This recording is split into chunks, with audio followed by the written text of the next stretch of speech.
So I think it's pretty obvious to anybody with a decent head on their shoulders that Kamala only really has 15 or 20% of the vote, where it's people that, are steadfast in their opinion, they're plugged in, they know who they're going to vote for, and that's Kamala. That I want to say that smart people and myself are on the page that there's only like 15 or 20% of that person that exists in reality. In all actuality, that person is only out there only 1/4 of the time or less. Just think about asking four people, one person out of four or less will most likely say Kamala. And I want to say that that's an accurate reading anywhere you go throughout the United States, even outside the United States. I bet I'm right. How do I know this? Because I have a theory that the nanoparticles in food and drink, I know this is a big stretch, but if you think about the nanoparticles in food and drink and how scary that is to begin with, if you ever saw the movie, I know this is going to be tough, it's a Canadian movie, Strange Brew. I know this is a stretch. This is a stretch. But anybody who does vote for Kamala, it's like they don't have anything. It's straight up brainwash. They don't have any reason to tell you. All they have is they go into the same exact spiel that Kamala herself would get trapped up in, where all that comes out of their mouth is Trump this and Trump that. They don't have anything to say about their own candidate. And then if they do say something about Trump, it has something to do with dictatorship, which you cannot. Dictatorship can't be an argument against Trump when Biden was almost the one we were voting for, and he had just gotten done holding the office for 8 years straight, then did 4 more, 12 years, which would have made it 16 years of Biden being in a high chair in office.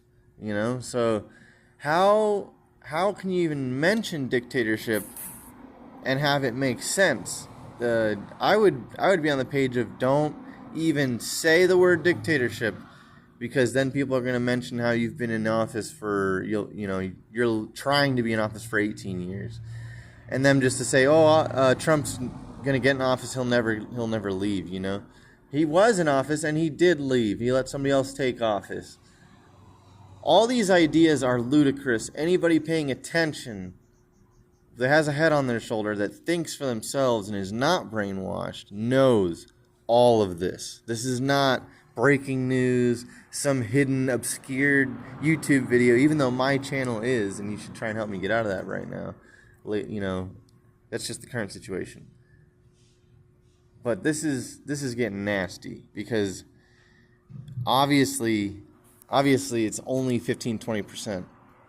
And then you go and look at how many people support Taylor Swift, and then how many people were listening to hip-hop and supported Diddy every time he changed his name, and everybody knew, okay, he's changing his name because everybody knows he's a homo. That was a thing when I was a kid, before I was even listening to hip-hop.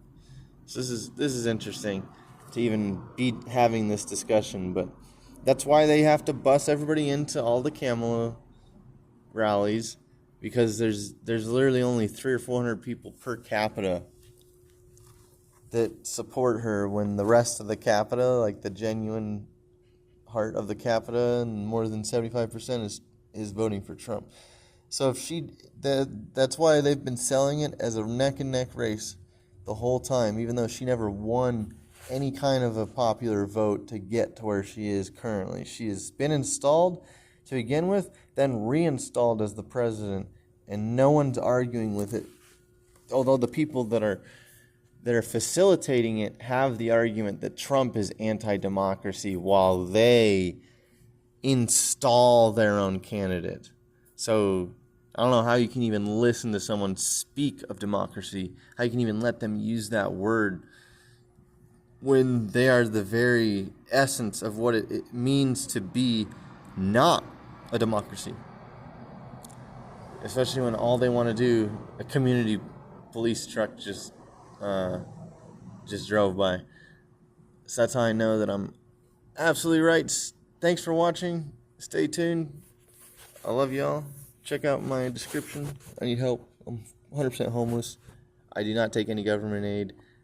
I've refused to because the government made me homeless. Why would I take aid from them? Why would I go stand in line with a bunch of fentanyl users who want to get me sick?